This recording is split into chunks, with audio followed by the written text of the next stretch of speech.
Well, good afternoon, YouTube family. I'm cutting a video mainly because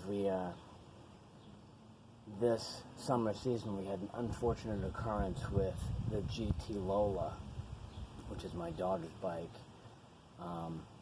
GT Lola is a 24-inch bike for girls. My daughter's 11. It's perfect size for her.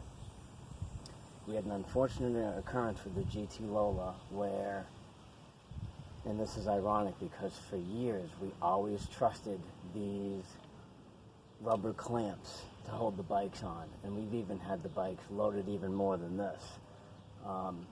This is a scenario where we have 3 bikes on here right now, and this is the exact configuration it was when the bike flipped off at 60 plus miles an hour.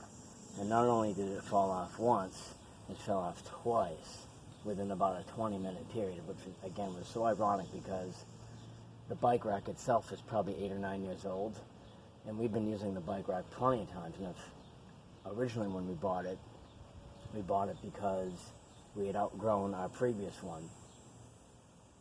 So anyway, what I'm going to be doing is I'm going to be showing you my configuration of how I harness bikes onto the bike rack just for safety reasons. I'm no longer trusting these little rubber clasps at the end to hold the bikes on.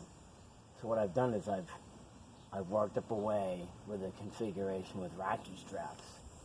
Most bike racks have built-in hooks anyway to harness things, whether it be bungee cords, rope, or in this case, ratchet straps.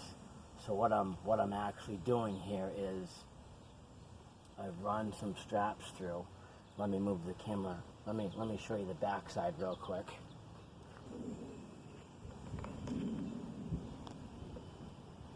So in this case, there's a loop here that I've gone through. And what I've also done, I'd imagine most bike racks come like this. There's a pinning configuration.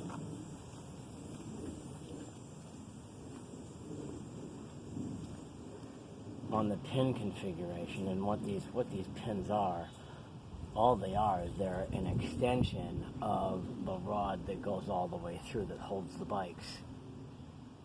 So what they've done is they welded this rod on, and then they leave these pins.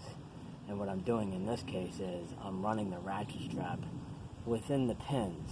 I'm not going to run it out here because if I go over a big bump, or lately some of these construction sites, you go through some of these big construction sites, and through torsional stress and flexation, they'll just flop right off of this edge. So I'm specifically putting the ratchet strap inside the pin. The next thing I do in this configuration is I do not hook my ratchet straps hooks like this. Because again, if you go over a big bump, especially a speed bump, I've done this before, you go over a speed bump, what's going to happen through flexation and torsional stress, this hook is going to do one of these. You go over a big bump and it comes detached, and this will be dangling. This is how I do my ratchet strap hooks.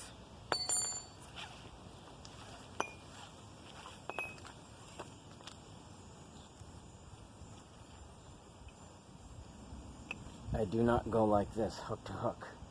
This is what I'll do to make sure that this isn't going to pop out, especially when you're going over a speed bump, a construction site, or God forbid you hit a curb or whatever else you're doing. Through flexation and torsional stress, what's going to end up happening is I feed it this way.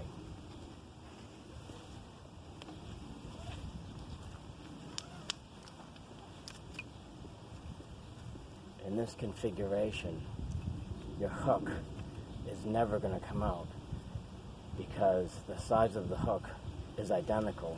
Of course, if you have the same size ratchet strap, mind you, the size of your hooks are identical. So this hook is never going to pull through this one and vice versa. So this is going to go, or I should say, this is going to go together real well, and this is not going to pop out through torsional stress and flexation through a construction site or any other bump that you're going to hit. And that's exactly how I have this set up. I have it like this. I've got the ratchet strap all the way through the cranking mechanism and tied on. So that's my sidebar on hooks. I already talked about bike rack safety. And then for the sake of the GT Lola, let's just put this sidebar in. GT Lola, 24-inch female bike. Got it at Dick's Sporting Goods. Paid about $400 for it. And I've got to tell you, for falling off a bike rack twice in a 20-minute period when we were doing a speed of greater than 60 miles an hour, I think we've made out pretty good. Because obviously it's probably dependent on how the bike hit, but this bike is actually still functional. We were able to bring it to my father-in-law's house, and he was able to do a couple tweaks, and she's still able to ride it. So I'm going to put a link in the description below to check out the GT Lola 24-inch girls bike. You can check that out if you want to. Enjoy the rest of the summer. Safe traveling. See you in the next session.